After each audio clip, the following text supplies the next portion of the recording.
back from the dead.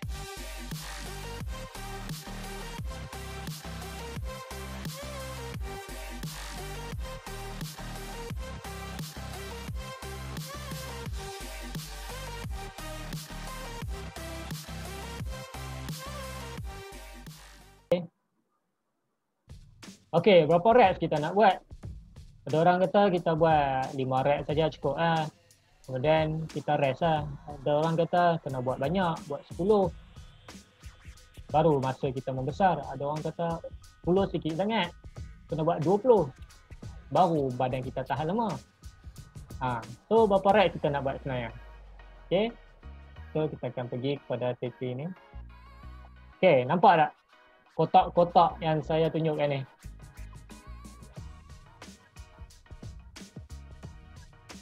Nampak. Ada 5 kolom dan ada 5 row. Nampak. Okey, rasa boleh faham tak apa yang dia nak terangkan dalam kotak-kotak ni?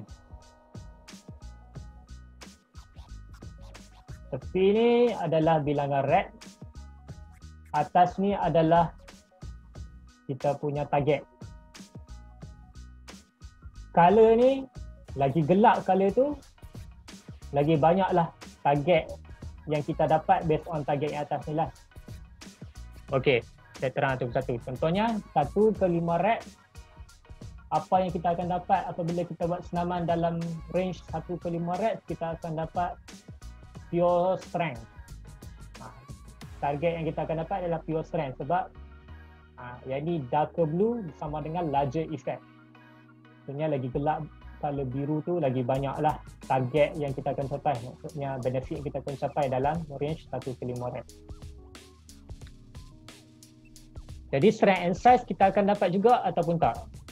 Kalau tengok color biru ni dia terang sedikit. Maksudnya kita akan dapat juga strength dengan size.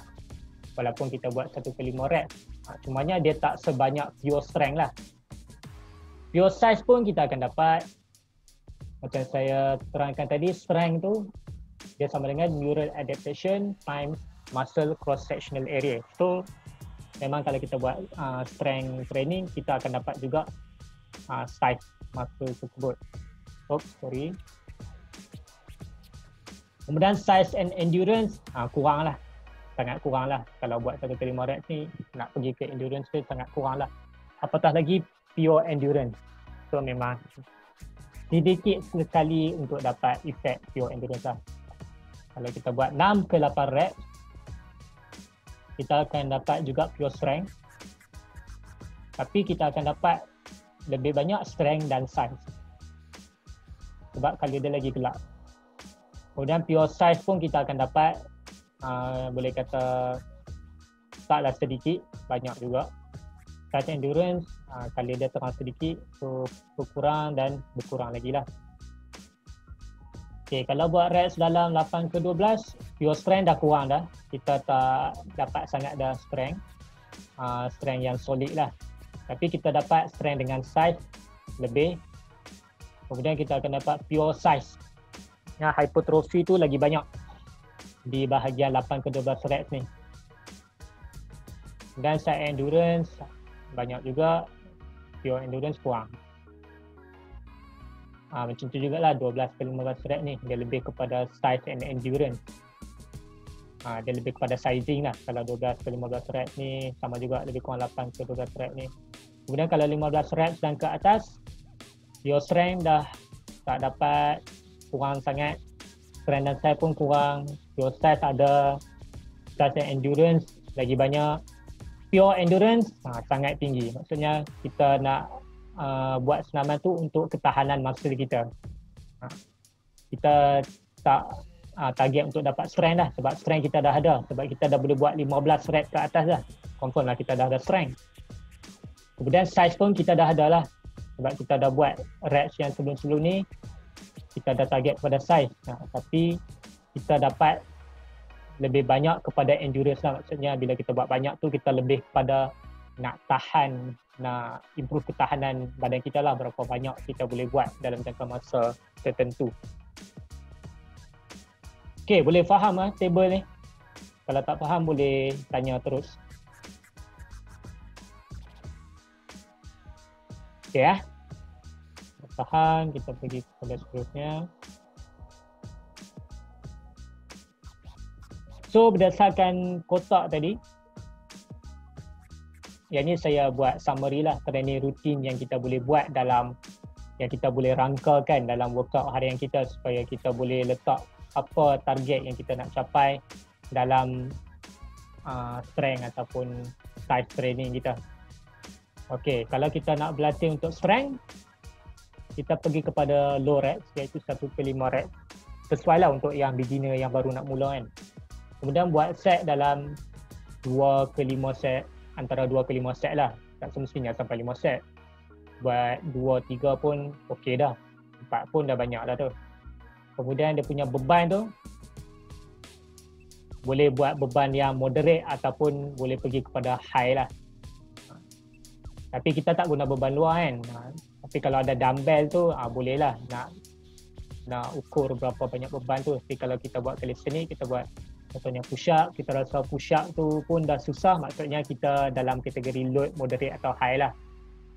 Kalau push up terlalu mudah, kita adjust lah, macam saya kata tadi, adjust kedudukan tangan supaya dia jadi moderate atau high supaya kita dapat strength ni. So tempo senaman tu buat dalam keadaan moderate lah, moderate ataupun slow supaya form tu kita dapat buat dalam teknik yang betul lah. Kita tak mau buat terlalu laju, tapi kita gadaikan apa form yang kita buat dalam senaman tu. Yang penting form, kualiti senaman tu. Kuantiti nombor 2. Okey. So buat moderate lah. Jangan terlalu laju, jangan terlalu slow lah. Tapi kalau nak cuba buat slow pun boleh lah, supaya kita boleh belajar cara nak buat dalam form yang betul.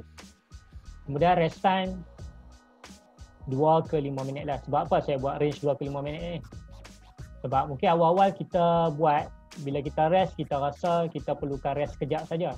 2 ke 3 minit pun dah memadai. Tapi bila kita pergi kepada set ke 3 ke 4, masa kita dah mula fatigue. So bila dah fatigue ni, rest 2 ke 3 minit pun kadang tak mencukupi. Kita masih rasa masa kita fatigue. So kita boleh lajak lah. Rehat kita ke 4 ke 5 minit supaya darah dipam ke mata kita secukupnya, oksigen pun dipam secukupnya supaya mata kita tidak lagi fatigue dan kita boleh buat semula lah senaman tersebut dengan form yang terbaik lah. Dia tak maulah kita rest terlalu singkat, tapi bila kita buat senaman tu quality dah out. So quality tu penting, kena jagalah, iaitu form badan kita bila buat senaman tersebut dalam keadaan yang terbaik lah. So strength training ni boleh buat 2 ke 3 kali seminggu tu lah. 2 ke 3 kali pun dah cukup sebenarnya untuk buat strength training ni. So lepas buat sesi strength tu boleh rehat sehari ke 2 hari bergantung kepada berapa cepatlah badan kita adapt untuk recovery, badan kita recover. Kemudian power training. So siapa nak meningkatkan power badannya boleh cuba buat lah. So power training pun reps dia tak banyak, sikit saja. Boleh buat 2 ke 4 set. Tapi load yang digunakan adalah low lah. Maksudnya beban tu beban yang ringan lah, light load. Maksudnya kalau orang boleh buat contohnya macam saya katakan tadi, orang tu dia tak boleh buat push up. Dia buat push up menggunakan lutut ataupun dia buat push up di tempat yang lebih tinggi, maka itu lebih mudah lah bagi dia. So bila dia buat tempat yang lebih tinggi, load dia jadi rendah. Jadi dia boleh buat senaman tu untuk kalau dia nak buat power lah, dia boleh buat dalam tempo yang laju. Sebab macam saya katakan tadi, power adalah kita menggunakan daya yang maksima dalam masa yang singkat. So sebab tu tempo dia kena laju. Okay. Dan rest dia lebih kurang macam strength lah. Dan session boleh buat 2 ke 3 minggu sekali.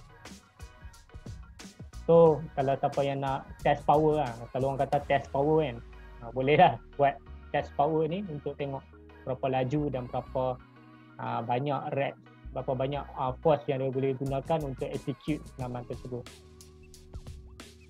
Okay. So kita pergi kepada hypertrophy. Hypertrophy ni adalah untuk kita nak target untuk sizing kita punya otot. So reps dia lebih tinggi, 6 ke 14. Set 24. Yang ni load dia lebih kurang macam strength lah, moderate ataupun high. Dan tempo kita buat moderate lah, tak terlalu perlahan, tak terlalu laju, supaya muscle contraction tu berada pada tahap yang efisien dan efektif lah.